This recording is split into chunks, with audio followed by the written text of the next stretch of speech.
방송에서 제공하는 투자 정보는 투자 판단에 대한 조언입니다.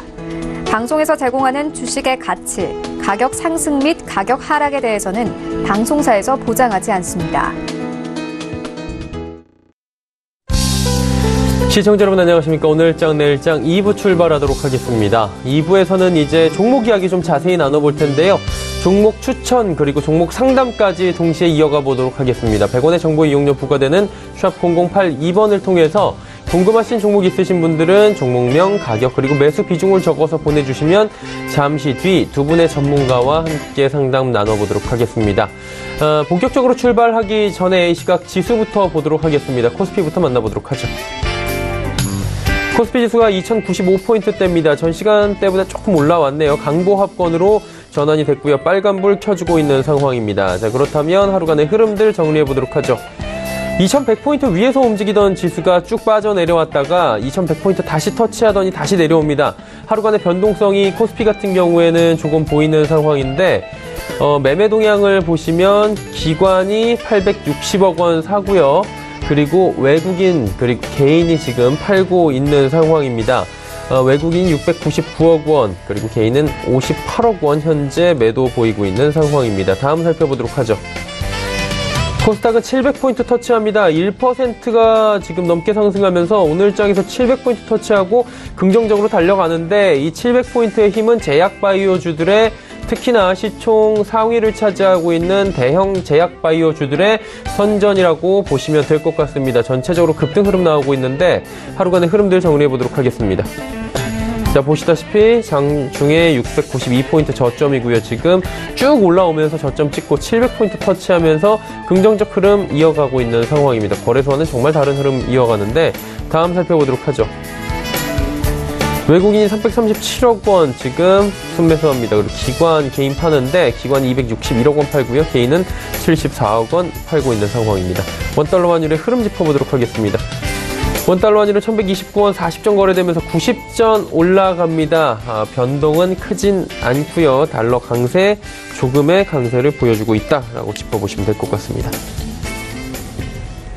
금일 본 방송에서 제공해드리는 정보는 투자 판단에 대한 조언일 뿐입니다. 해당 주식의 가치와 수익률을 보장해드리지 않는다는 점 참고해 주시길 바랍니다.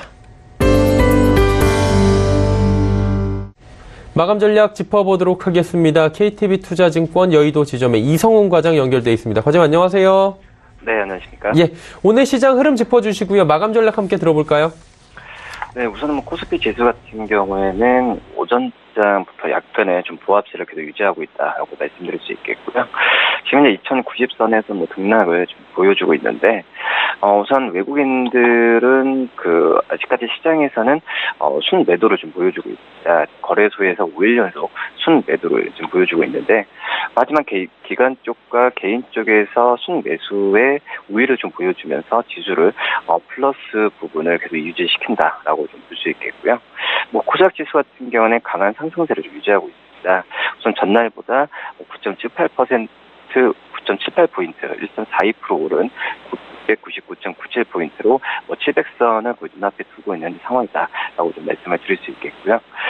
시가총 상위 종목 대부분 코스피 쪽은 좀 하락세를 보여주고 있지만 우선 셀트리온 같은 게 2.46%를 보여주면서 이 부분이 코스닥 지수의 바이오 업종의 상승세와 함께 코스닥 지수의 강한 반등을 좀 일으키고 있다라고 말씀드릴 수 있겠습니다. 오늘 같은 경우는 코롱 티슈진과 셀트리온 제약이 10% 넘는 급등세를 좀 보여주고 있고 다른 여러 가지 신라젠과 바이로메드도 4%대 강세를 보여주면서 시장에서의 코스닥 시장의 상승을 이끌고 있고요.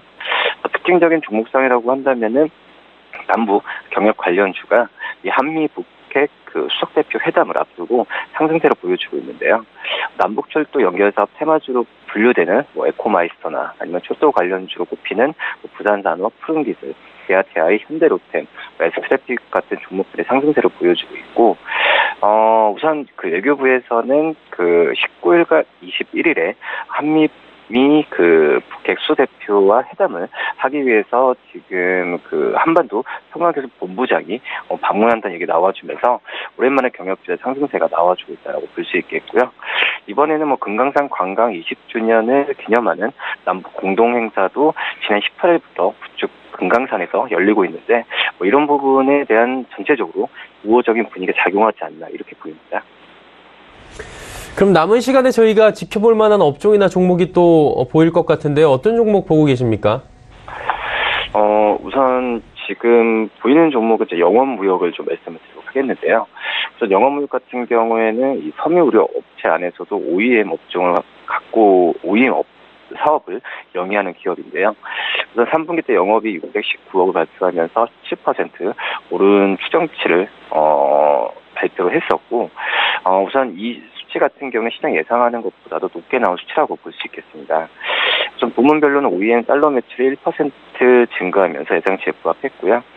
자회사 스칸 매출이 25% 성장하면서 우선 자회사들의 실적이 영업무역 3분기처럼 받쳐줬다라고 말씀드릴 수 있겠고, 그리고 이 3분기 실적은 4분기까지 이어질 가능성이 크다라고 좀 판단이 됩니다. 4분기 영업이익은 34.8% 성장할 것으로 좀 보여주고 있는데, 말씀드렸듯이 스캇이 그 자회사 스캇이 작년 4분기에 80억 원 영업 적자였는데 매출 증가로 적자를 상당히 줄일 것으로 예상이 되고 있고요. 또 OEM 쪽에서의 원화 매출이 3% 작년에 증가하면서 이 OEM 쪽에서 이익률이 전분기보다 개선될 것으로 좀 예상이 되고 있습니다. 우선 연간 추정치를 계속 그 상회하는 모습을 가져주고 있기 때문에 이 영업무역에 대한 주가 상승은 계속 기대를 해도 괜찮다라고 볼 수 있겠고요. 지금 현재 섬유의료 업체 평균 PER이죠. 14배를 적용하더라도 영업무역의 목표 주가는 52,000원까지 상향 조정할 가능성이 크기 때문에 우선 영업무역에 대한 매수 관점을 좀 괜찮지 않을까 이렇게 보입니다. 영업무역에 대해서 긍정적인 관점 유효하다라고 짚어주셨습니다. 오늘 말씀 여기까지 듣겠습니다. 고맙습니다. 네, 감사합니다. KTB투자증권 여의도 지점의 이성훈 과장과 함께했습니다.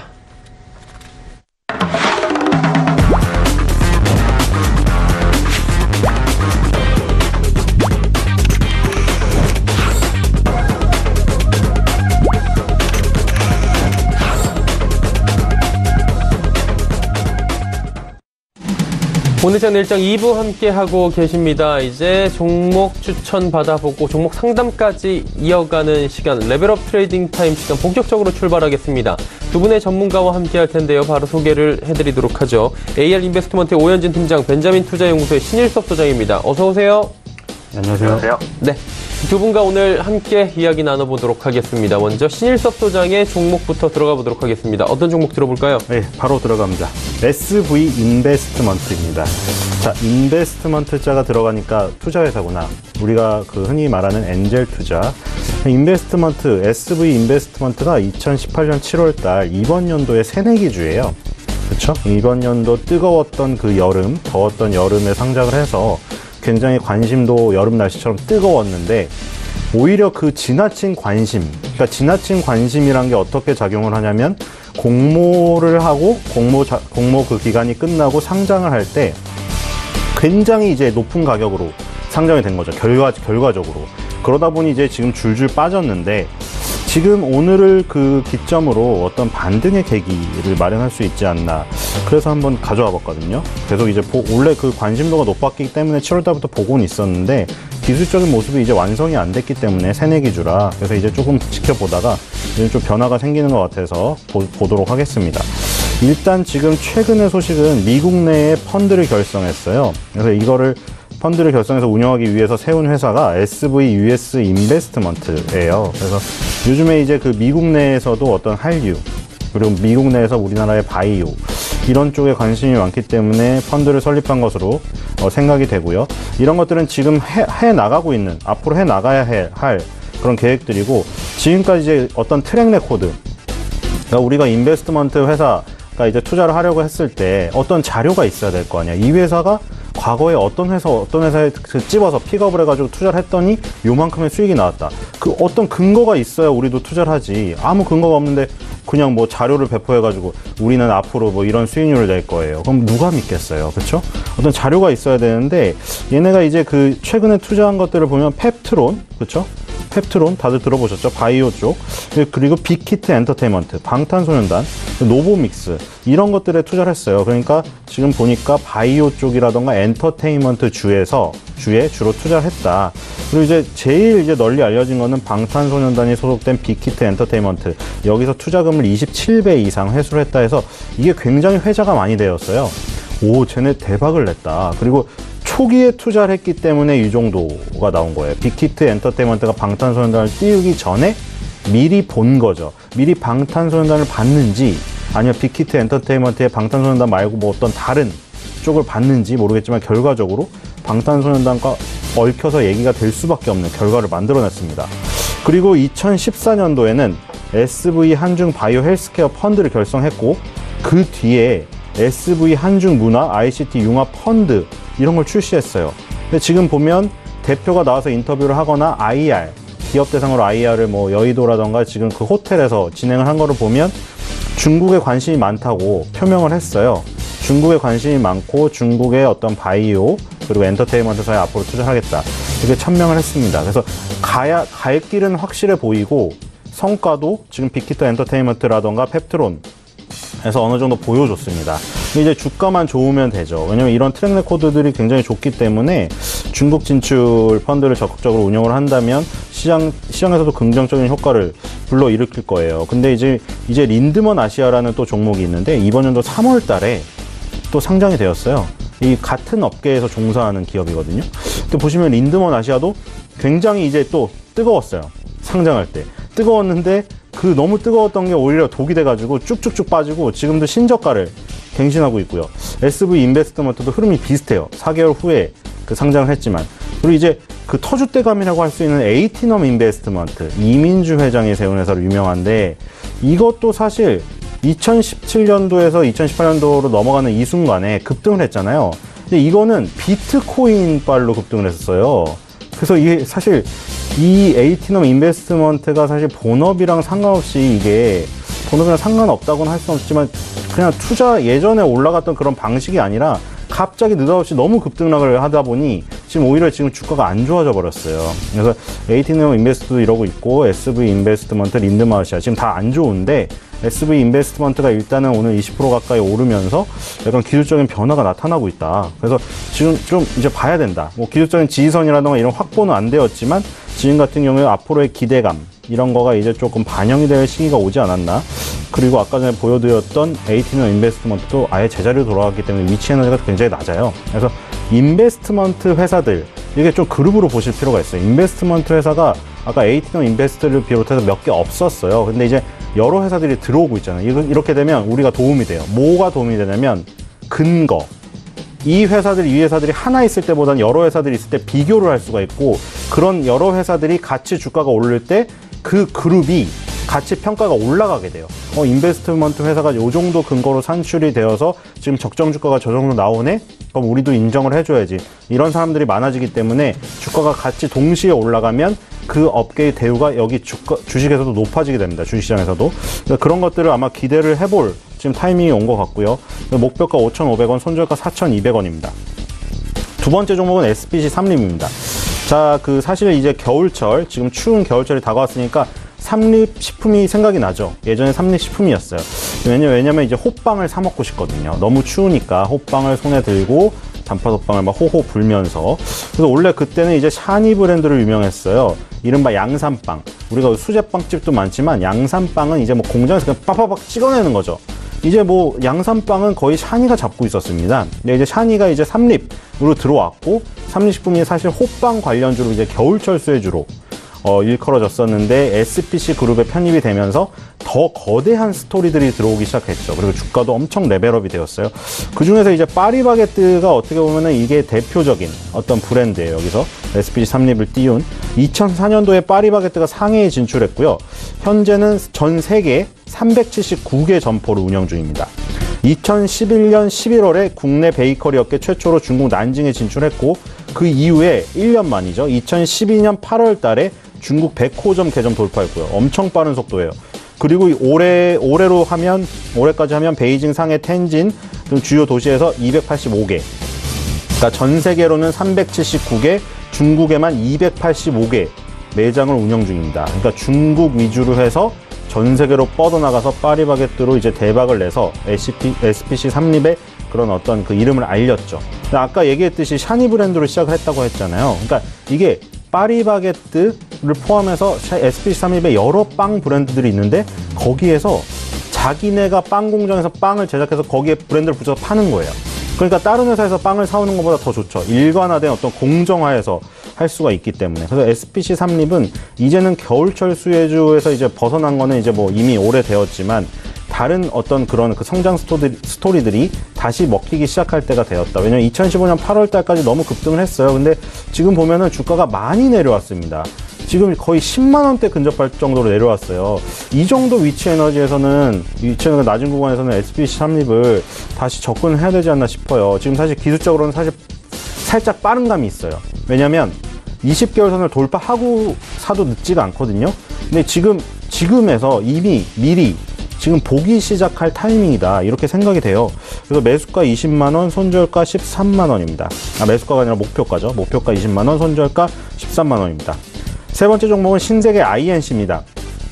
신세계라는 이름이 붙으면 사실 대기업이기 때문에 되게 체계적으로 운영을 하겠구나 이렇게 생각이 되죠. 신세계, 이마트, 뭐 신세계 건설, 신세계의 여러 계열사들이 있을 거예요. 근데 신세계 여러 계열사들 뒤에서 IT 업무를 담당해주는 회사가 신세계 INC예요.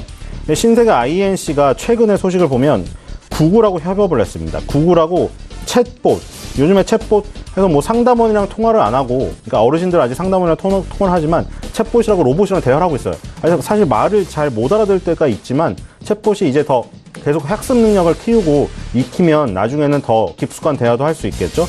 그래서 챗봇 AI, 머신러닝 기술 기반으로 한 서비스 사업을 하겠다 해서 신세계 백화점 그리고 구글 이 3자가 MOU를 체결했어요. 그 챗봇 서비스 개발을 하겠다. 그리고 이제 SSG페이 이게 굉장히 공격적으로 먼저 했잖아요. SSG페이가 사실 삼성페이나 LG페이 같은 경우에는 휴대폰 제조사에서 만든 거고 신세계는 유통회사에서 만든 거예요. SSG페이가. 그래서 이제 어떻게 보면 삼성페이, LG페이랑 경쟁하는 관계도 조금 교집합이 있고 아닌 부분도 있는데 어쨌든 SSG페이가 꽤 성공을 거뒀어요. 올해 거래액 목표가 2조 원이고 가입자 수가 500만 명인데 이게 지금 SSG페이가 이게 거의 달성 가능한 수준까지 지금 올라갔습니다. 그래서 SSG페이의 거래액 비중을 보면 사실 지금 이마트, 백화점, SSG닷컴이 87%예요. 그러니까 사실 삼성페이, LG페이보다는 사실 요런 면에서 약할 수는 있어요. 왜냐면 캡티브 마켓이라고 해서 자신의 계열사에 주는 게 강할 수밖에 없기 때문에 어쨌든 이걸 확보하고 신세계가 워낙 크니까 요걸 확보하고 이제 삼성페이, LG페이가 이제 먹은 그 부분까지도 침해를 할 수가 있겠죠. 근데 지금은 일단 너무나 강력한 캡티브 마켓이 있기 때문에 SSG페이는 계속 커갈 수 있다. 그러니까 이게 신세계 이마트가 뭐 중국에서 잘 안 되고 이제 베트남으로 갔잖아요. 근데 뭐 베트남에 또 사업을 넓히겠죠. 그럼 신세계 INC는 자연적으로 따라가는 거예요. 그러니까 신세계의 어떤 영토 확장 전략 그 뒷부분에서 백업을 해주는 회사에 투자를 하고 싶다고 하면 신세계 INC를 보시면 돼요. 신세계 INC는 마찬가지로 지금 주가도 또 많이 떨어져 있습니다. 그래서 20개월 선 부근에서는 또 봐야 되지 않나. 그래서 목표가 17만 원, 손절가 12만 원으로 하도록 하겠습니다. 그리고 네 번째 종목은 빙그레입니다. 아까 전에 SPC 삼립이랑은 또 틀리게 빙그레는 대표적인 여름 수혜주였잖아요. 예전에 롯데푸드가 롯데삼강이라는 사명을 갖고 있었을 때 롯데삼강이랑 빙그레는 아이스크림을 만드니까 여름철 전에 사야 된다. 그리고 뭐 겨울철 오기 전에는 삼립식품을 호빵 주니까 사야 된다. 뭐 이런 그게 있었어요, 공식이. 근데 뭐 그게 주식시장에서 뭐 그렇게 100% 수학 공식처럼 맞아 떨어지진 않았죠. 근데 어쨌든 여름 수혜주였는데 빙그레도 요즘에 이제 SPC 삼립처럼 변화가 있습니다. 그래서 이제 가져왔는데 일단 최대 매출 품목 바나나맛 우유가 가격 인상 가능성. 요즘에 뉴스 보시면 매일 나올 거예요. 무슨 뭐 이디야 커피가 가격을 인상한다더라. 또 이제 밀가루 가격도 인상되고 뭐 식품 또 마트에 가서 인터뷰를 하죠, 기자가. 요즘에 장 보시기 힘드시죠? 하면 이제 아주머니가 너무 힘들어요. 10,000원짜리 한 장을 갖고 왔는데 살 게 없습니다. 지금 계속 물가 인상이 일어나고 있어요. 경기가 어려운데 물가 인상은 계속 일어납니다. 지금 그게 마찬가지고 지금 편의점 최고 매출 품목 이 채널 확대에 따라서 최대 수혜가 예상이 돼요. 바나나맛 우유가 지금 사실 어떤 그 CU나 이런 데서 백종원 도시락이 바나나맛 우유를 이겼다 이런 소식도 있지만 이 계속해서 스테디셀러입니다. 그래서 편의점들이 지금 최근에 계속 늘어나고 있죠. 편의점만 늘어나고 있어요. 그 성장세는 조금 줄었지만 그래도 백화점이라던가 마트보다는 편의점만 늘어나고 있습니다. 그래서 바나나맛 우유가 이제 계속해서 캐시카우 역할을 할 거고, 그리고 올해 그 폭염이 있었어요. 아이스크림 전문 매장이 등장해서 빙거리 매출이 확대되었었고, 자, 이거는 이제 캐시카우인데 새로운 슈팅 스타가 떠오릅니다. 빙그레에서 지금 그 가정 간편식 브랜드 헬로 빙그레를 런칭을 했어요. 근데 아시다시피 지금 밥을 한 끼도 지금 집에서 안 해먹는 사람이 많이 있어요. 1인 가구를 비롯해서 혼밥 문화 이래가지고 가정 간편식으로 그냥 사다 먹죠. 너무나 이제 쌀 씻기도 귀찮고, 그러니까 반찬 사다 먹기도 귀찮고 그냥 한 번에 끝내버리는 건데, 그래서 가정 간편 시장이 엄청 커지고 있습니다. 그러니까 이제 우후 죽순으로 뛰어든다 이렇게 보시는 분도 있는데, 가정 간편 시장의 파이가 커지고 있다는 게 중요해요.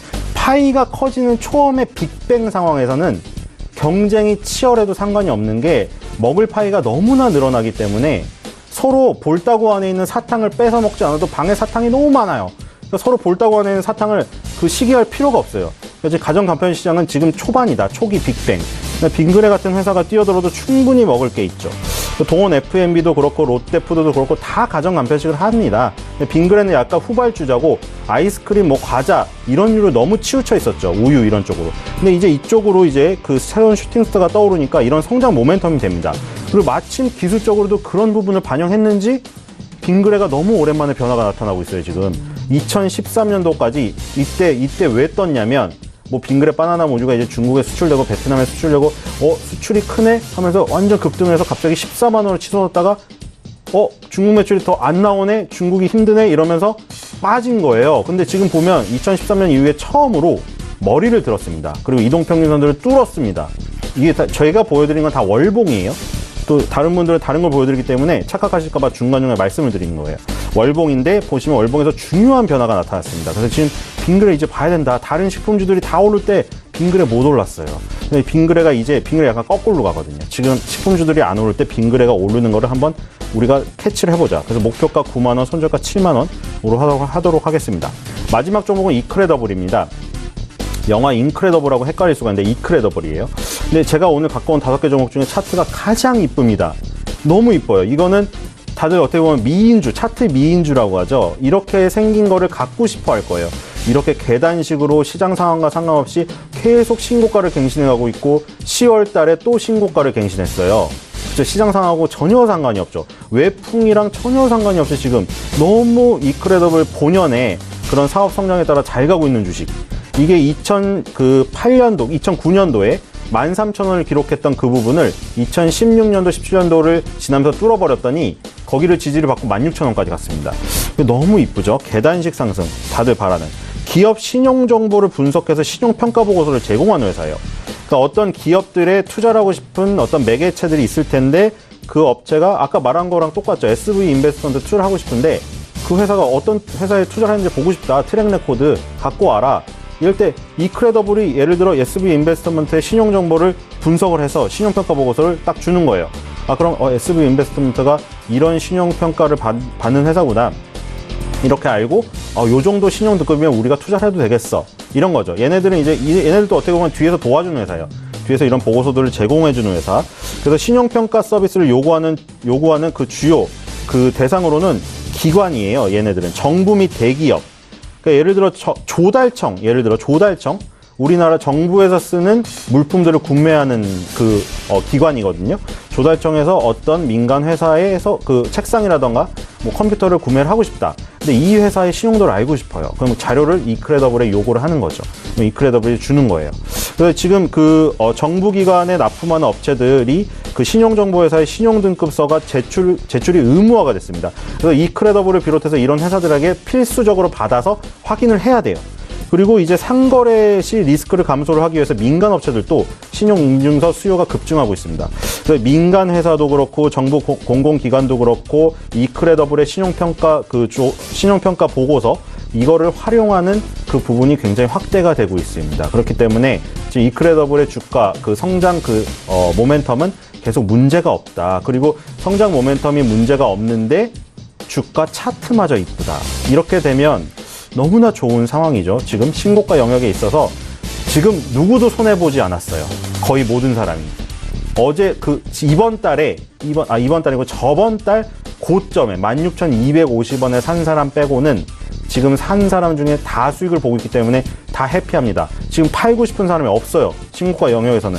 그러니까 우리가 방송에서 52주 신고가가 나왔습니다. 이런 종목이 더 가죠. 52주 신저가가 나왔습니다. 많이 빠진 것 같죠. 1년이 52주예요.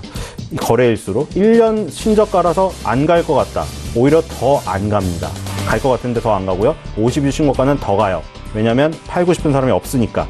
지금 아주 좋은 상황이고요. 그래서 손절가 15,000원 그리고 목표가는 3만원으로 아주 조금 높게 잡아보도록 하겠습니다. 이크레더블까지 말씀을 해주시면서 목표가 3만원 좀 높게 제시를 해주셨습니다. 자, 이제 오현진 팀장의 종목들 들어보도록 하겠습니다. 어떤 종목 준비하셨습니까? 네, 첫 번째 종목은 자동차 부품주 중에 대형주인 한우시스템을 한번 보도록 하겠습니다. 3분기 영업이익이 이제 전년 동기 대비해서 한 18% 정도 감소한 820억을 기록을 했습니다. 시장 컨센서스를 소폭 이제 하회하긴 했는데, 그동안 이제 한우시스템 같은 경우 실적 우려감이 워낙에 높았어요. 네, 실적이 쇼크 정도까지는 아니었기 때문에 이렇게 나쁘지 않았다라고 판단을 하고 있고, 불확실성 해소로서 좀 작용할 수 있다라고 봅니다. 부품 출하가 조금 지연되는 부분, 그리고 신규 고객 관련 비용이라든지 이런 일회성 요인들이 다소 반영되었다라고 판단을 하고 있고, 글로벌 자동차 시장 성장 둔화에 대한 우려감은 지금 사실상 거의 선반영이 되었다라고 판단을 하고 있습니다. 내년에 그 글로벌 자동차 시장이 성장률이 좀 정체가 되죠. 중국 같은 경우에는 20년 만에 자동차 시장이 역성장할 수 있다. 이런 우려감도 좀 커지면서 완성차 부품주 대부분 전반적으로 약세를 보이고 있는 구간이고 앞으로도 그럴 것으로 보여지긴 하는데 한우시스템 같은 경우 이런 부분에 대한 우려를 많이 반영했다라고 생각을 합니다. 고점 대비해서 한 30% 정도 가량 조정은 나온 상황이고요. 다만 이제 완성차 같은 경우에는 실적이 저성장으로 진입한다고 해도 전기차 같은 경우는 다르죠. 고성장을 앞으로도 지속을 합니다. 근데 한우시스템은 그 전기차의 공조 시스템을 공급하고 있죠. 앞으로도 전기차 시장 같은 경우 연평균 한 30% 이상의 성장률을 유지할 것으로 보여지고 있고, 이게 전기차가 이제 배터리로 가다 보니까 그 배터리에 대한 열 관리 시스템이라든지 이런 부분들이 굉장히 중요합니다. 한우시스템의 열 관리 부품에 대한 수요가 증가할 것으로 보이는 부분도 역시 좀 긍정적으로 판단할 수 있지 않을까 싶습니다. 현재 주가는 일단 추세 자체로는 하락을 지속한 이후에 약간 오른쪽으로 횡보를 보여주고 있어요. 기관 수급이 좋고 현재 위치에서 크게 밀리진 않을 것이다라고 판단하고 있기 때문에 빠른 반등을 기대하는 종목은 아닙니다만 바닥권에서 좀 싸게 매수해서 중기로 끌고 갈 수 있는 종목 중에 하나가 되지 않을까, 이 정도로는 판단을 하고 있습니다. 그래서 내일 시초가 정도에서 매수를 하시게 되신다면 목표가는 이제 장기 이평선이 있는 가격 한 12,000원까지는 노려볼 수 있지 않을까 생각하고 있고요. 손절가는 이제 이전 저점이죠. 13일 화요일 저점이 깨지는 가격 한 9,800원 정도 설정해 보도록 하겠습니다. 두 번째 종목은 이제 장비 관련주를 보겠습니다. 두산 밥켓인데 그 3분기 영업이익이 그 연결 기준으로 1,229억, 전년 동기 대비해서 45% 정도 증가했습니다.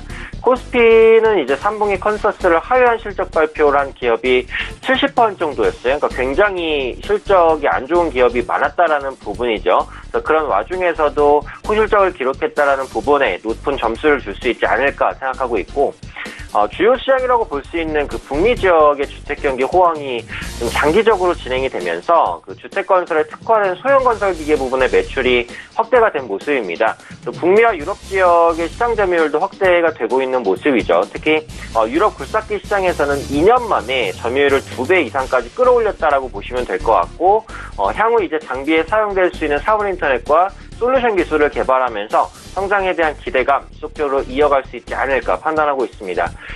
주선밖에서 이제 추세적으로도 우상향 추세를 보여주고 있어요. 10월 말 저점 34,000원부터 현재 주가 36,950원까지 추세를 깨지 않고 완만하게 우상향하는 모습 보여줍니다. 오늘 단기간에 윗골을 달고 약간 눌렸지만 매물대 소화 과정이고 큰 무리는 없는 조정이라고 생각을 해요. 오히려 현재 조정을 이용해서 매수 타이밍을 잡아볼 수 있지 않을까 판단을 하고 있고, 앞서 한온시스템을 말씀드린 대로 이제 두산 밥켓도 기관 수급이 괜찮은 종목입니다. 그래서 기관의 수급을 잘 체크하시면서 보신다면 좋은 성과를 낼 수 있지 않을까 판단하고 있고요.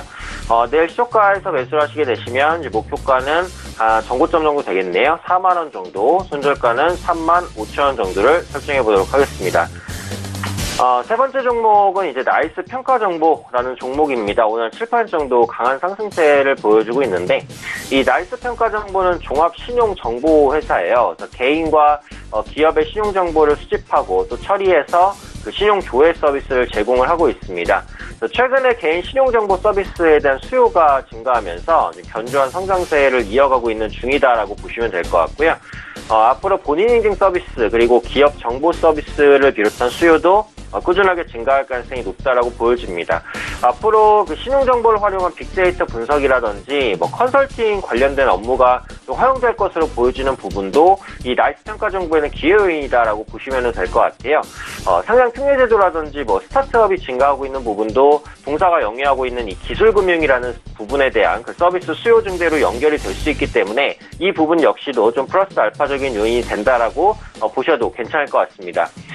최근에 이제 등락이 좀 심한데 그래도 상승 추세 내에서 있는 등락이에요. 이 종목은 2017년부터 시작해서 저점을 계속해서 높여가고 있고, 웬만해서는 장기 이평선을 훼손하지 않고 훼손하더라도 빠르게 회복하면서 올라오고 있는 종목입니다. 오늘은 지난주 금요일에 음봉을 다 끌어안는 양봉이 나왔기 때문에 패턴상으로는 이제 상승 장악형이라고 볼 수 있겠죠. 또 상승 장악형이 나타난 시기에서 추가적인 상승도 가능하지 않을까 판단을 하고 있습니다. 이 종목은 한 손절가 1,500원 정도만 깨지 않는다면 우상향을 계속해서 이어갈 수 있다고 보기 때문에 단기로도 괜찮고 또 중장기로 끌고 가실 수도 있는 그런 종목 중에 하나가 아닐까 그렇게 말씀드리도록 하겠습니다. 네 번째 종목은 덕신 하우징입니다. 이 종목도 이제 종목이 가지고 있는 모멘텀도 나쁘진 않은데 기술적으로도 괜찮아요. 기술적으로도 좋은 위치에 있다는 부분을 말씀드리고 싶고요. 이 덕신 하우징은 바닥재로 쓰이는 그 건자재 데크플레이트를 제조하는 업체입니다. 월 60만 제곱미터 규모의 생산 능력을 확보하고 있고요. 국내 데크플레이트 시장 점유율 30% 근접한 수준까지 끌어올리면서 점유율을 꾸준하게 확대하고 있는 모습들 나타나고 있습니다. 특히 이제 3년 전에 설립한 베트남 법인인 덕신 비나의 실적이 고성장을 지속을 하고 있어요. 작년에 순이익 15억을 돌파를 한 상황이고요. 베트남 현지 고객을 대상으로 해서 그 수주를 확대하고 또 태국 지역을 비롯한 주변국까지 사업 확장을 지속할 것으로 보여지고 있기 때문에 이런 부분 역시도 모멘텀으로서 생각해 볼 수 있다라고 판단합니다. 아까도 말씀드렸듯이 기술적인 위치가 좋은 종목입니다. 20일 이평선을 지난주에 돌파를 했어요. 지난주에 돌파를 하고 고점을 조금씩 높이려는 모습들 나타납니다. 아직까지는 바닥권에 있기 때문에 접근할 때 부담 없이 매수할 수 있는 종목 중에 하나가 되지 않을까 이렇게 판단을 하고 있습니다. 현재가가 1,290원 정도 형성되어 있는데요. 내일 시초가에 매수 가능하다고 말씀드리겠고요. 목표가는 한 1,400원, 그리고 손절가는 1,380원 정도 잡아보도록 하겠습니다. 마지막 다섯 번째 종목은 JNK 히터입니다. 이것도 차트로 보면은 방금 말씀드린 덕신 하우징에 좀 비슷하게 괜찮은 흐름이다라고 보시면 되겠고요. JNK 히터는 산업용 가열로 업체입니다. 작년에는 그 플랜트 부분의 투자가 부진해서 실적이 조금 꺾였어요. 근데 최근에 그 수소 충전소를 설치하면서 신규 사업을 본격적으로 하고 있는 중이고, 올해 국내 석유화학 플랜트 투자가 회복될 것으로 보이는 만큼 실적 개선 역시도 상당 부분 가능할 것으로 판단을 하고 있습니다. 특히 가열로 공급업체가 그 국내에 동사가 거의 유일하다라고 보시면 될 것 같아요. 그래서 수주 독점이라든지 이런 부분도 가능하거든요. 역시 모멘텀적인 요소로서 생각을 해볼 수 있는 부분이 아닐까 판단하고 있습니다. JNK 히터는 아까도 말씀드린 대로 최근까지는 실적이 조금 꺾였다가 내년부터 개선될 것으로 보여지고 있어요. 근데 이런 실적 부진에 대한 우려감이 주가에 선반영이 되었다라고 보기 때문에 지금 위치에서는 현재의 우상향 기조, 10월 말부터 시작했죠. 10월 말부터 시작한 우상향 기조를 계속해서 이어나갈 가능성이 높다 이렇게 판단을 하고 있습니다. 내일 시초가에서 매수 가능하다고 말씀드리겠고요. 목표가는 3,900원, 손절가는 3,300원 설정해 보도록 하겠습니다. 자, 5종목 말씀을 해 주셨습니다. 이 두 분이 5종목 총 10종목을 오늘 설명을 해 주셨는데요. 자, 이 중에 지난주에 또 단기 접근했던 종목들 결과 확인해 보도록 하겠습니다. 현대 HCN을 신일섭 소장 말씀해 주셨는데 조금 오른 것 같더라고요. 네, 이게 좀 짧게 하겠습니다. 예. 현대 HCN 오늘도 올랐고 좀 그 가격 방어력은 보여줬습니다. 근데 이제 그 기술적으로 봤을 때 제가 저번에 그어놨던 선 여기에요, 여기 4,500원. 여기가 이 역사적으로 현대 HCN을 계속 괴롭혔다가 또 웃기게도 했다가 그 라인이에요. 이번 연도에도 보세요. 이번 연도 내내 그냥 아주 그냥 2월달, 3월달부터 여기를 뚫으려고 했다가 월의 종가상으로 계속 미끄러졌는데, 자, 이번에 지금 거래수가 얼마 안 남았잖아요. 11월달. 과연 여기를 뚫고 연말을 맞이할 것인가? 이거 너무 중요합니다. 여기를 만약 뚫고 올라가면은 굉장히 중요해요. 그럼 여기가 이제 도와주는 선이 된단 말이에요. 그래서 그거를 한번 기대해 봅니다. 지금 이번 주에는 조금 아쉬웠지만 이번 주 마무리를 만약 이 4,500원 라인 위에서 끝내면 굉장히 좋은 흐름으로 바뀔 아마 그 부분을 만들어낼 수도 있지 않나 그런 기대를 한번 해봅니다. 네. 자, 그렇다면 오늘 살펴볼 만한 단기 접근 종목이 있습니까? 예, 역시 SV 인베스트먼트를 이번 주에는 보고 싶어요. 지금 점점 강세를 띠면서 30%에 육박을 하고 있네요. 그렇죠? 아까 19%대였는데 그 사이에 그렇죠? SV 인베스트먼트를 조금 더 그 탄력을 한번 보려는 이유는 지금 이제 사실 기술적으로 다 만들어지진 않았는데 바로 이것도 이 라인이에요. 지금 8월 달부터 9월 달에 이 6,000원 선 거의 가까이 가는 이 부분에서 정말 바닥을 다지려고 하다가 실패하고 무너져 버렸거든요. 그러니까 여기서 다시 탄력을 받아서 올라가더라도 요 정도 선이 벽일 거예요. 그리고 지금 보면은 10주선, 이건 또 주봉인데 10주선이 이제 생기기 시작하는데 여기를 지금 뚫으려고 하고 있어요. 이것도 마찬가지인데 이번 주에 만약 여기를 뚫고 마무리가 되면 일단은 5,000원 선에서 그 아까 말씀드린 8월, 9월 달에 횡보했던 이 라인까지는 가능할 것 같아요. 그래서 지금 이제 이번 주에 가장 탄력을 기대해 볼 수 있을 만한 종목 SV 인베스트먼트입니다. 네. SV 인베스트먼트에 대해서 이번 주에 단기 접근 말씀을 해 주셨습니다. 오현진 팀장은 지난주에 현대약품 말씀해 주셨는데 현대약품 어땠습니까? 네, 현대약품 흐름 이제 좋았습니다. 그때 말씀드린 이후에 추세를 한 번도 깨지 않고 우상향을 지속하고 있는 모습입니다. 현대약품을 이제 말씀드렸던 이유는 이제 종목 자체가 가지고 있는 모멘텀 물론 괜찮지만 그 부분보다는 그 제약바이오주의 투자 심리가 확실히 현재 시점을 기준으로 해서 개선될 것이다라는 기대감을 가지고 좀 말씀드린 종목이긴 했어요. 수급 측면으로도 기관과 외국인의 수급이 계속해서 좀 유입이 되고 있기 때문에 긍정적인 흐름 나타날 가능성이 높다 이렇게 판단을 하고 있는 상황이고요.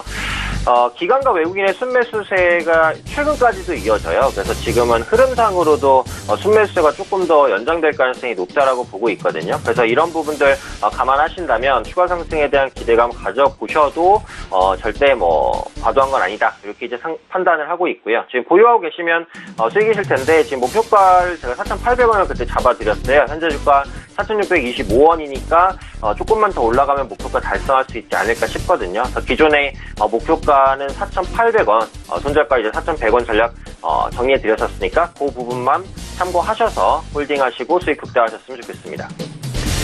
현대약품 짚어주셨고요. 그렇다면 이번 주에 볼만한 종목도 있을 것 같은데 어떤 종목 단기 접근해 보겠습니까? 네, 그래서 제가 말씀드릴 종목이 오늘 좀 많이 올라가긴 했는데 그 나이스 평가 정보입니다. 아무래도 기술적으로는 좀 중소형 섹터에 속할 수 있는 종목이기 때문에 탄력이 좀 붙을 수 있다고 생각을 했는데 오늘 이제 상승장악형으로 탄력이 좀 붙거든요. 아까 실적 말씀을 못 드렸는데 여기 3분기 연결 영업이익이 전년 대비해서 한 23% 정도 증가했습니다. 그래서 실적에 대한 모멘텀을 받아서 올라갈 수 있는 모멘텀, 추가적인 상승 가능성 크다라는 거고 전망도 괜찮아요. 그래서 4분기라든지 내년에 대한 실적 가시성도 높다라는 부분이고 기술적으로 보면 저점을 계속해서 높여가요. 아까 말씀드린 대로 2017년부터 시작해서 최근까지 장기 이평선을 깨지 않고 올라가는 구간에 있다라고 보시면 될 것 같습니다. 이게 이제 잠깐 VI가 걸렸다가 현재 좀 해제가 되는데 추세적으로는 아까 말씀드린 상승 장악형이라고 보기 때문에 추가 상승 가능성은 있다라고 보고 있습니다. 이게 가격 전략을 목표가 12,000원으로 드렸는데 지금 12,000원이 얼마 안 남아서 구조로 좀 말씀드리면 12,500원 정도? 네, 12,500원 정도까지는 열어둘 수 있을 것 같아요. 그래서 그런 관점에서 오늘 나이스 평가 정보를 단기 종목으로 말씀드리겠습니다.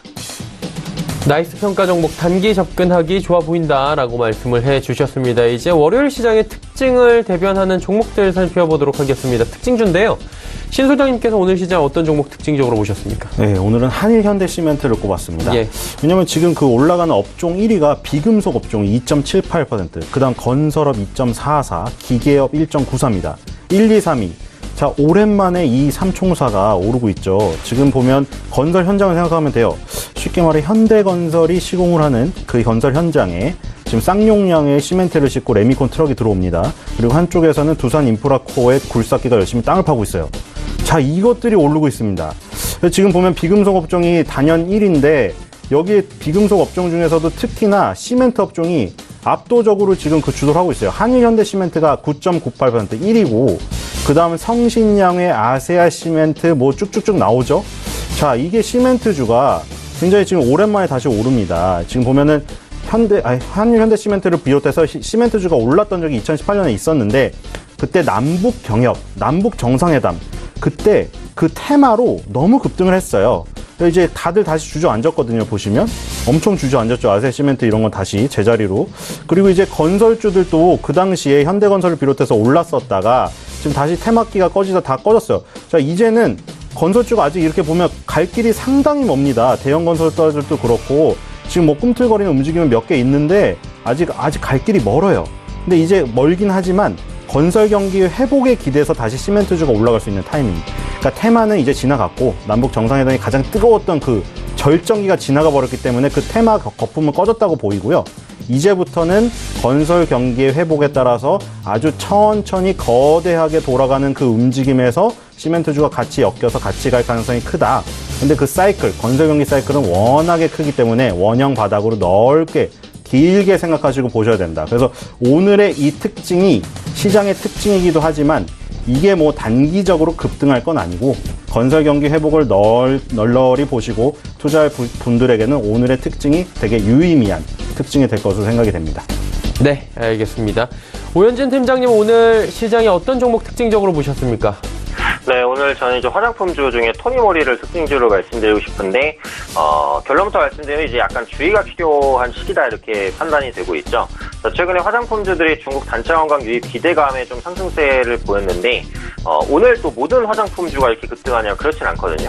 토니모리가 단기간에 좀 급등해 하는 부분, 물론 이 종목이 이제 다른 종목 대비해서는 많이 빠졌었기 때문에 뭐 반발 매수세가 강하게 들어온다 이렇게 볼 수도 있겠습니다만 그런 부분들을 감안을 해도 좀 상승폭이 과도하다고는 보여져요. 그리고 지난주 금요일과 오늘 보시면 급등 후에 상승폭을 못 지키고 윗꼬리를 달고 있어요. 기술적으로 좀 위험한 위치까지 왔다라고 보시면 될 것 같고 이 토니모리가 5분기 연속 적자입니다. 그래서 4분기에 흑자전환을 할 수 있을까? 그 부분도 좀 의문스러워요. 그런 관점에서는 중국 관광객이 지금 회복되고 있는 거는 맞긴 맞아요. 명동에 중국 관광객이 늘어나고 있는 건 맞지만 실제로 실적이 동반되지 않으면서 어디까지 상승할 수 있을지에 대한 의문들 좀 가질 수 있을 것 같아요. 그래서 지금 뭐 굳이 화장품주를 사겠다라고 하시면 아우레퍼시픽이나 엘상월건강 같이 대형 화장품주를 매수하시는 게 조금 더 낫고 이 토니모리 같은 경우에는 단기 급등했다는 매물대가 나올 수 있기 때문에 혹시 뭐 보유하고 계신 분이 계시다라고 한다면 매도 관점을 대응하는 게 맞지 않을까 이렇게 말씀드리고 싶습니다. 네, 섹터 전체적으로 분위기가 좋은 건 맞지만 지금 단기 급등했다는 피로감이 누적돼 있을 수 있기 때문에 지금 현 시점에서 토니모리는 조금의 매도 관점도 맞아 보인다라고 짚어주셨습니다. 종목 상담 바로 이어갑니다. 100원의 정보 이용료 부과되는 샵 0082번을 통해서 종목 상담 많이 남겨주셨는데요. 첫 번째 종목은 7331번님께서 LG이노텍 13만 8천원에 비중 15% 말씀해 주셨습니다. LG이노텍이 13만 8천 원 보여줬던 건 엊그제 같은데 이게 애플발 쇼크 이후에 거의 10만 원도 깨지고 그러더라고요. 이거 어떻게 할까요? 네, 그러니까 그 완성 제품 업체가 그 이 부품 업체보다 그 조금 덜 빠지면 이 부품 업체는 더 많이 빠지고 그리고 1등주가 뭐 한 10% 빠지면 2등주는 뭐 더 훨씬 빠지는 거죠. 항상 그렇게 연관이 되어 있어요. LG이노텍 지금 보니까 카메라 모듈 분야가 이제 61%로 이제 카메라 모듈 그냥 만든 회사다. 그리고 LG 계열사다. 이걸 확실히 알 수가 있죠. 이 좀 기다려보죠. 손실도 있고. 왜냐하면 지금 LG전자가 뭐 아주 그냥 주구장창 내려왔습니다. 사실 3월달 이후에는. 근데 이 라인은 아까 말한 또 너무 중요한 라인이에요. 이렇게 한 번씩 거보세요. 무슨 라인이냐면 그냥 쉬워요. 역사적으로 아주 오랫동안 고점으로 작용했거나 혹은 저점으로 작용했던 부분을 그어보시는 거예요. 2016년에 여기가 정말 고점이었어요. 65,000원이. 그쵸? 그리고 2017년에 뚫은 다음에는 어떻게 됐어요? 중반에 내려왔을 때 거기서 지지받고 신고가를 가버린 거거든요. 그쵸? 근데 지금은 어떻게 됐어요? 65,000원을 깨서 굉장히 위협적이었지만 금방 다시 회복을 했습니다. 그러니까 지금 여기가 65,000원 라인이 정말 중요한 라인입니다. LG전자에서는. 그러니까 LG전자가 일단 여기서 반등을 성공했기 때문에 일단 안심, 1차적으로. 그리고 애플의 비중이 LG전자랑 지금 비슷한데 애플이 많아지고 있어요. 애플이 급락을 했지만 애플은 지금 나스닥 기술주 중에 가장 강해요. 지금 보시면 올라갈 때 잘 보시면 10개월선 절대 깨지 않아요. 지금 10개월선까지 조정이 나왔다가 또 절묘하게 올려놨죠. 일단은 요 정도 선에서 반등이 나올 것으로 생각이 됩니다. 그럼 LG전자, 애플의 비중이 양쪽으로 있는 LG이노텍 기다려 봐야겠죠. LG이노텍 차트를 마저 볼까요? 자, LG이노텍 무너졌죠. 그러니까 1등주 애플, LG전자 관련주보다는 더 많이 빠진 거예요. 근데 이것도 2016년도에 고점으로 작용했던 부분이 20만 원이에요. 그렇기 때문에 여기서의 반등을 일단 기대해 봐야죠. 그래서 적어도 일단은 11만 원대까지는 반등이 단기적으로 나올 것 같습니다. 그래서 그 자리에서 일단은 13만 원까지 어느 정도의 파괴력으로 올라가는지 확인을 해야 되지만 지금은 일단은 보유 결론을 드리겠습니다. 아직까지는 보유 의견이 맞아 보인다라고 설명을 해주셨고요.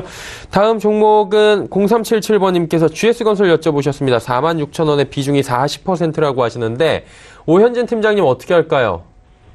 네, 지금 시점에서는 이제 홀딩 하시는 게 맞습니다. 저는 이제 전체적으로 건설 섹터에 대한 전망을 엄청 좋게 보고 있거나 하지는 않아요. 왜냐면 국내 건축 경기 같은 경우에는 조금 정점을 찍은 모습이 보여지기는 하고 국제유가가 좀 많이 빠져 있잖아요. 이런 부분들도 수주에 있어서는 좀 분리할 수 있는 부분들이기 때문에 건설주 같은 경우 장기 모멘텀이 그렇게 좋다라고 보기엔 조금 어렵긴 합니다만 GS건설 같은 경우 워낙에 좀 많이 빠지긴 했어요. 고점 대비해서 주가 조정폭이 한 20-30% 정도는 나왔고 기술적으로도 장기 이평선에서 지지받고 이제 막 고개를 들고 가는 움직임이기 때문에 기업 모멘텀을 차치하고 보더라도 기술적으로 홀딩할 위치가 맞고 외국인의 수급이 또 괜찮은 종목이란 말이에요. 한 1년 이상 외국인의 순매수가 들어오고 있기 때문에 지금 상황에서 추가 매수하기는 좀 그렇지만 보유하고 계신 물량을 홀딩할 위치다. 좀 편안하게 홀딩하시면 좋겠다라는 말씀을 드리고 싶고 또 GS건설 같은 경우에 이제 국내 건설 비중보다는 해외 부분의 모멘텀에 의해서 많이 좀 움직이는 종목이에요. 그러다 보니까 오히려 국내 업체보다는 조금 더 나을 수도 있다라는 생각도 들고 이게 이제 딱 대북주랑 크게 관련 있는 건 아니지만 건설주라는 섹터 자체가 또 대북주로 엮여 있잖아요. 그래서 남북 협력 사업에 대한 기대감이 존재하는 것도 사실이니까 이런 부분을 모두 다 감안을 한다면 보유하는 게 맞는 위치다 이렇게 생각을 합니다. 그래서 물량이 크시기 때문에 추가 매수 없이 보유하고 계신 물량 홀딩하시면 좋겠고요. 가격 전략을 잡아보면 목표가는 매수하셨던 가격 정도 한 46,000원 정도까지 이제 목표가 보시면 될 것 같고 손절가를 잡자면 한 4만 원 정도 설정해 보시면 좋을 것 같습니다. 손절라 있는 4만 원, 목표가 46,000원 정도로 GS건설 대응을 해보자라고 짚어주셨습니다. 지금 26분 46초 지나가고 있습니다. 마감지수 정리해보도록 하죠. 코스피가 2100선 턱걸이한 모습입니다. 2100.06포인트의 거래 마감 예상되고요. 7.66포인트 상승입니다. 일단 2100선 긍정적으로 마무리할지 끝까지 좀 지켜봐야 될 것 같은데 하루간의 흐름들 정리해보도록 하겠습니다. 쭉 보시면 2107선에서 출발을 해서 2090포인트대까지 밀려 내려갔던 지수가 다시금 10포인트 저점 대비 10포인트 정도 올라오면서 2100선까지 지금 올라온 상황입니다. 코스피 오늘 변동성이 제법 강한 모습들 보여지고 있고요. 수급 주체 확인해 보도록 하죠. 수급 주체 보시면 기관만 삽니다. 1321억 원 기관 순매수 나오고요. 개인 외국인 팝니다. 개인 매수에서 지금 매도로 전환을 했고요. 외국인도 773억 원 매도하고 있는 상황입니다. 일단 개인이 정오를 기점으로 오후 들어서는 이제 매도 포지션으로 잡고 있다라고 지금 정리가 됩니다. 시총 상위주들의 흐름도 살펴보도록 하겠습니다. 보시면 전기전자 업종이 오늘 잘 못 갑니다. 낙폭이 크진 않지만 삼성전자, SK하이닉스 이 두 종목이 빠지다 보니 시장이 좀 더디게 가는 흐름들을 보였고요. 셀트리온 반등에 성공하면서 20만 원 저점 찍고 확실하게 돈 모습 23만 원 부근까지 지금 올라왔습니다. LG화학도 0.29%로 상승 전환했고요. 다음 살펴보도록 하겠습니다. 보시다시피 포스코가 1.76% 상승합니다. SK텔레콤, 현대차, 신한지주 모두 빠지는 가운데 삼성바이오로직스는 여전히 거래 정지 상황, 노란불 들어와 있는 상황입니다. 현대차가 또 10만 원 위태위태한 모습 확인이 됩니다. 다음 살펴보도록 하죠. 코스닥 시장입니다. 오늘 거래소에 비해서 훨씬 더 잘 달립니다. 코스닥 702포인트대까지 올라가면서 1.75%나 급등 흐름 가져가는데 하루간의 흐름들을 마지막으로 정리해보도록 하겠습니다. 일중으로 보시면 현재 포인트가 오늘의 고점이고요. 장 초반에 692포인트, 장중 저점 찍고 꾸준하게 우상향합니다. 들쭉날쭉했던 거래소 시장과는 상이한 모습을 보이고 있는 코스닥 시장이고요. 수급 주체 확인해보도록 하겠습니다. 보시다시피 외국인만 매수합니다. 441억 원 외국인 매수하고 기관 개인 파는데 기관이 118억 원 기관 매도 물량 많이 줄어들었고요. 개인이 322억 원 순 매도하고 있는 상황입니다. 다음 살펴보도록 하죠. 시총 상위주들 보시면 급등하는 종목들 많이 보입니다. 셀트리온 헬스케어와 신라젠 시총 1, 2위 종목이 무려 7%, 5% 후반대로 올라갑니다. CJ ENM도 상승이고요. 포스코캠텍도 상승 전환했습니다. HLB 상승폭이 줄어들긴 했지만 여전히 2%대 상승으로 1위부터 5위까지 모두 빨간불 보여주고 있고요. 다음 살펴보도록 하겠습니다. 보시다시피 바이로메드도 5%대의 급등이고 메디톡스도 상승 전환이 됐습니다. 코오롱 티슈진이 오늘 인보사 수출 관련 소식으로 장중 급등하면서 현재도 18%대의 강세 보이고 있고 코오롱 생명과학 상한가가 있습니다. 나머지 스튜디오 드래곤과 펄어비스는 하락 마감 예상됩니다.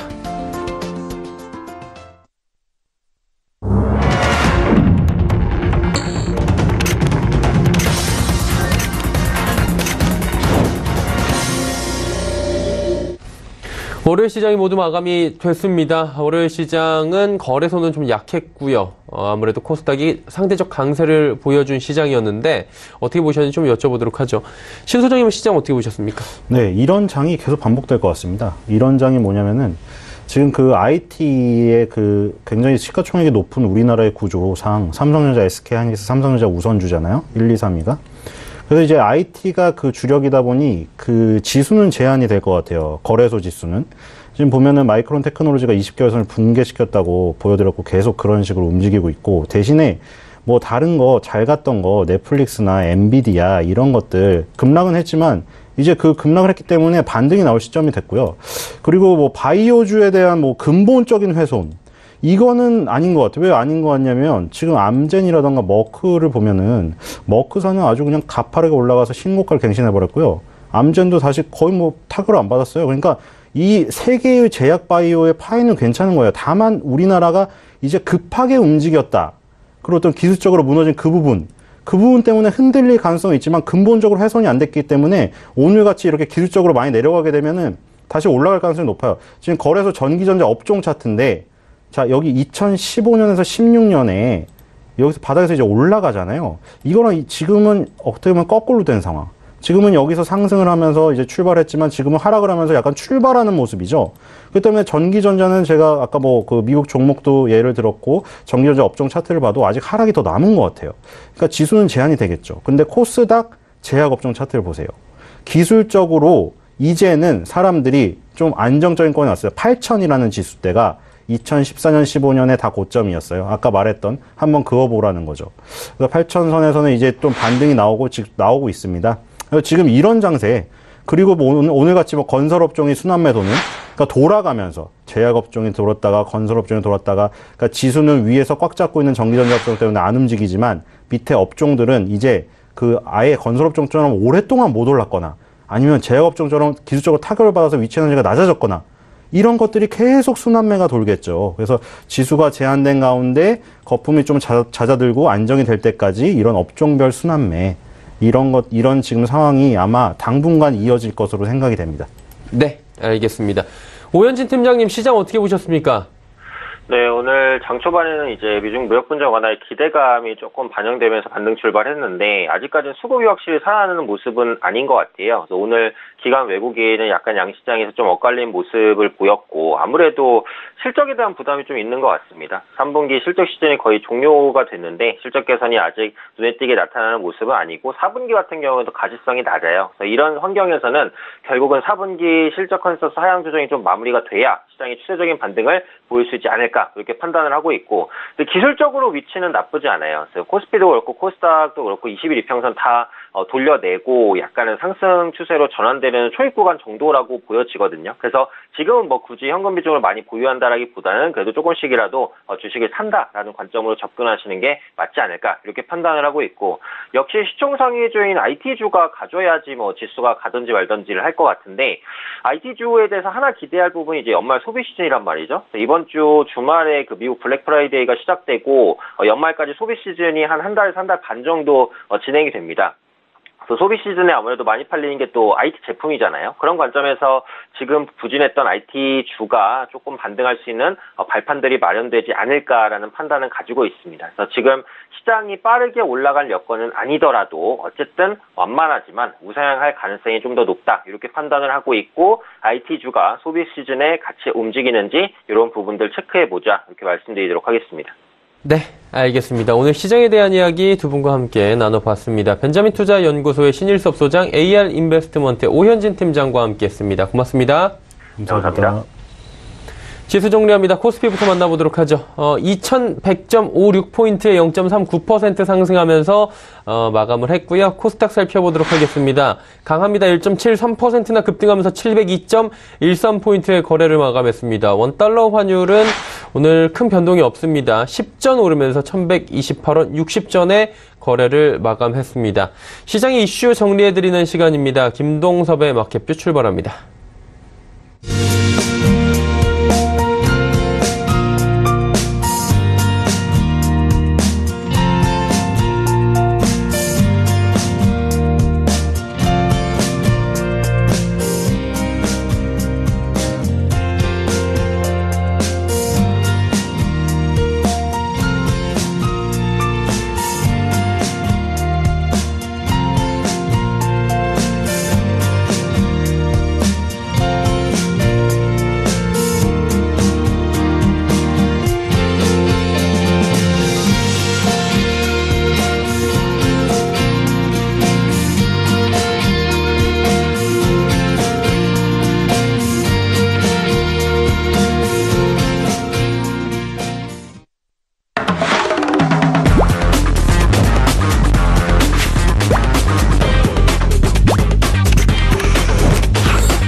안녕하세요, 김동섭입니다. 오늘 월요일장 아주 특징이 여러 가지가 있죠.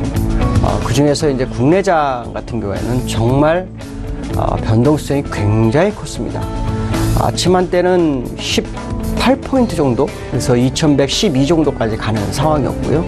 장중 한때는 또 마이너스 갔다가 막판에는 플러스권으로 마감하는 장이죠. 변동성이 크다는 것은 시장에 약간 불확실성이 있다, 뭐 이런 생각을 좀 하는 것으로 좀 바라봐야 되지 않을까라는 부분인데요. 사실 제가 지난번에 포지션으로 지금 시장에 대한 부분을 말씀드린 적이 있어요. 근데 지금은 사실 만기까지는 많은 시간이 남아있는 상태라서 100% 믿을 수는 없습니다. 근데 현재의 시점에서 누적으로의 모습을 보면 2120, 그 다음에 그 밑에까지는요, 외국인과 기관이 콜매도를 해놨어요.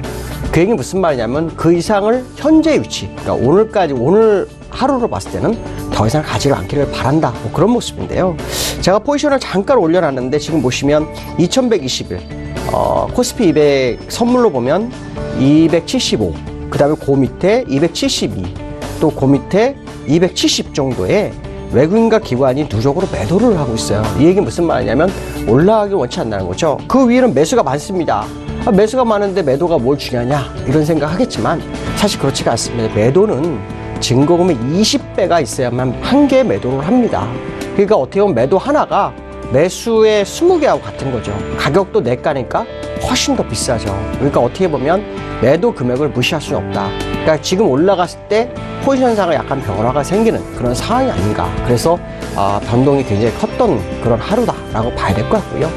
시장이 상당히 좀 강세 마인드를 가지고 있는 것은 사실이나 지금 모습 보면은 수급이 한쪽으로 치우쳐 있다라고 할 수 있습니다. 어떤 것이 치우쳐 있냐? 일단 수급적으로 보면은 기관들이 6일 순매수를 합니다. 여기 보시면 아시겠지만 오늘까지 해서 약 6일 1,600원 매수했죠. 또 금요일 날 90억, 그 다음에 목요일에 2,700억, 또 수요일 날, 또 지난 화요일, 월요일, 그러니까 지난주 월요일부터 오늘까지 매수를 합니다. 근데 중요한 것은 뭐냐면 외국인들이 매도를 하고 있다는 거죠. 그러면 수급이 매도와 매수가 균형을 이룬 거 아니야? 라고 하겠지만 국내 시장의 모습은 항상 외국인들이 시장을 이끌어주는 장이었다라고 본다면 지금의 기관들이 이끌어가는 모습 어떻게 보면은 부자연스러웠었다라는 생각을 해봐야 되겠죠. 자, 기관들이 시장을 받치기 위해서 상당히 노력하는 모습이 시장에 나오는 것은 사실이다. 그러나 기관들이 순매수를 얼마나 진행할지는 좀 더 지켜봐야 되겠다. 자, 과거의 사례를 보면 외국인들이 매수를 선물해서 좀 매수를 해줬고 그 선물을 매수할 때 기관이 들어왔을 때 시장이 좀 올랐다는 거죠. 근데 지금 보면 외국인들은 선물에서도 매도하고 현물에서도 매도합니다. 그러니까 어떻게 보면 수급이 약간 기운 상태가 됐고 어떻게 보면 둘이서 포지션 싸움을 하는 과정이 아닐까 이런 생각을 해봐야 될 것 같습니다. 두 번째 이슈는요, 글로벌 이슈에 대해서 한번 보도록 하겠습니다. 미국장이 지난주에 혼조세를 보였죠. 그러니까 미국장의 특징이 일단 기술주들이 상당히 흔들리고 있다라는 거죠. 미국에서 보시면은 엔비디아라는 회사와 또 지난번 루멘텍 홀딩스, 여기 이제 3D 센서 만드는 회사인데 아이폰의 3D 센서를 공급하는 업체죠. 이 기술주들이 시장을 흔들고 있습니다. 근데 지난주에 미국 다우는 올랐어요. 왜 올랐냐? 무역 협상이 어느 정도 재개되는 모습이 나옵니다. 트럼프 대통령이 발언을 하나 하죠. 어떤 발언을 합니까? 중국이 제안한 리스트에는 한 4-5가지가 부족한 상황이다. 뭐 이런 상황 속에서 중국에서 또 한마디를 합니다. 우리가 미국 천연가스 사줄게. 그러면서 화해의 제스처를 보내죠.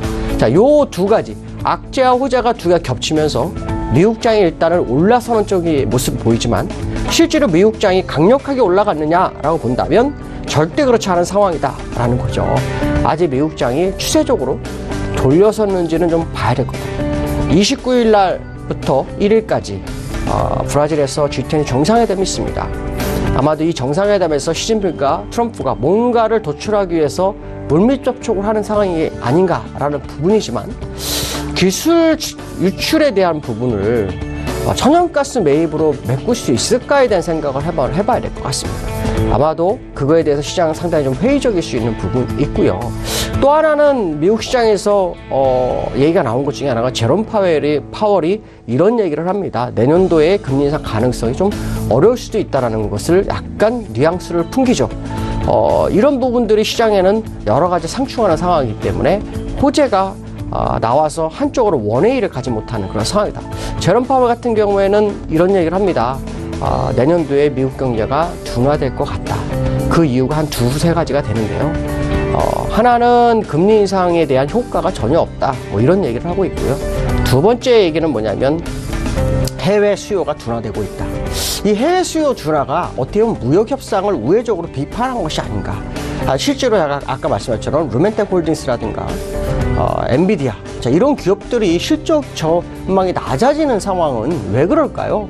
결국 무역 협상에 대한 결론이 어느 정도 영향이 벌써 미치기 시작했고 결국 그것이 경제 지표에 영향을 미칠 수 있다는 생각을 제롬 파월은 하는 것 같다.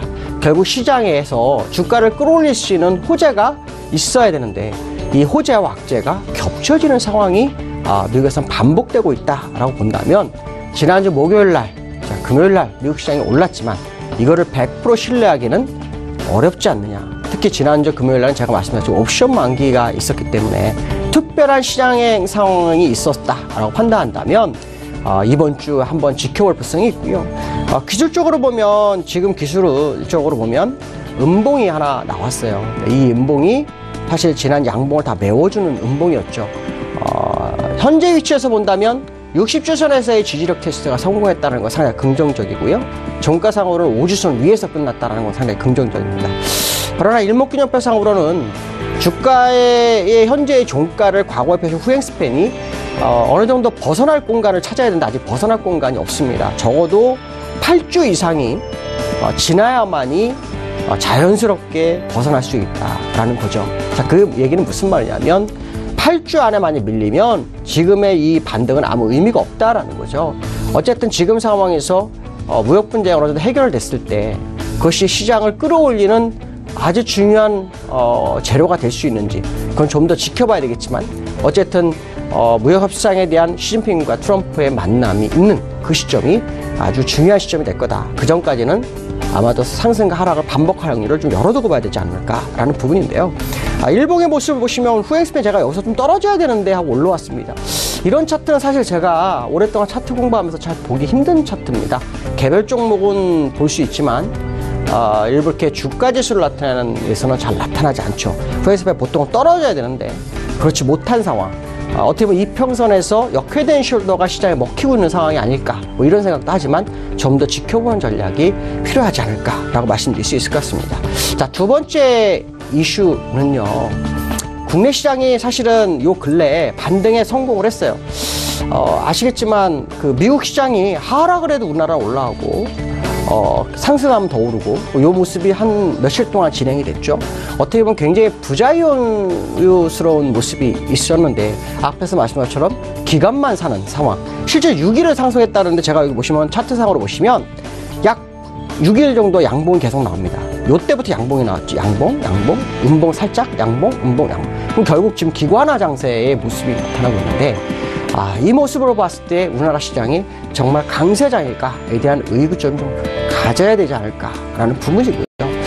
그렇다면 시장에서 지금 이렇게 강한데 기관이 누가 끌어다니는 강한데 이거 어떻게 해야 되냐라고 본다면 29일 날 있는 국내 금통위에서 그 결정을 좀 보고 접근해야 된다. 왜냐하면 기업 실적이 문제가 되고 있다라는 제가 타이틀을 내보냈는데요. 이게 무슨 말이냐면 우리나라 기업 중에서 약 75%는 실적 전망을 하향하고 있는 상황대입니다. 그러면 적어도 경기가 좋고 기업 실적이 좋아야만이 시장에 가는 그런 양상의 시장이 되어야 되는데 그렇지 못한 상태에서 기관들이 끌어올리고 있다. 자, 그 얘기는 무슨 말이냐면 시장이 상당히 부자연스러운 상황이다라는 생각을 해봐야 될 것 같습니다. 자, 그 얘기는 투자에 상당히 좀 주의를 기울여야 될 것 같고 그 시점으로는 금리 인상을 어떤 식으로 한국은행이 진행하는지 만약에 안 한다면 기회겠죠. 그러나 만약에 금리 인상한다면 추이를 좀 보면서 시장 접근하는 것이 맞지 않을까 이렇게 말씀드릴 수 있을 것 같습니다. 오늘 코스닥이 거래소보다 상당히 좀 강한 양상의 모습을 보이고 있어요. 그렇지만 제가 내일을 위해서 한 말씀 드린다면 시장이 아무리 강세의 모습을 보여도 외국인들이 현선물에서 어느 한쪽이라도 들어오지 않는다면 이 시장이 정말 갈 수 있겠냐에 대한 생각을 해봐야 됩니다. 여기서 갈 수 있다는 것은 오늘도 올랐는데 왜 안 가? 그런 뜻이 아니라 추세적 상승에 대한 의미입니다. 추세적 상승에 가기 위해서는 적어도 외국인이 매수 진입을 해줘야 된다. 그렇지 못하다면 지금 상황은 어떻게 보면 사상루각일 수도 있겠다라는 생각을 해봐야 될 것 같고요. 코스피로 본다면 실제로 정말 상승하기 위해서는 요 정도 선이 돌파가 돼야 돼요. 2170 정도. 그 정도가 완전히 돌파돼야 사실은 빠진 걸 되돌리면서 새로운 시세로 나아갈 수 있다라는 생각을 해봐야 될 것 같습니다. 그렇지 않다면 상당히 좀 어렵다. 결국 지수로는 2170 이상 또 외국인들이 수급적으로 변화를 가져오는지 이것이 시장의 관건인 것이다 라는 생각을 해봐야 될 것 같습니다. 오늘 여기까지 하겠습니다. 감사합니다.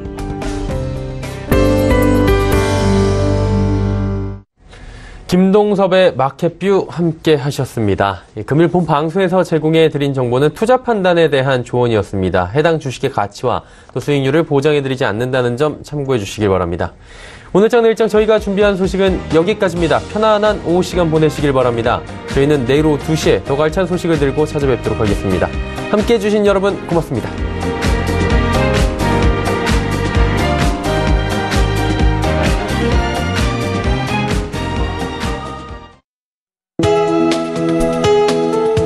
방송에서 제공하는 투자 정보는 투자 판단에 대한 조언입니다. 방송에서 제공하는 주식의 가치, 가격 상승 및 가격 하락에 대해서는 방송사에서 보장하지 않습니다.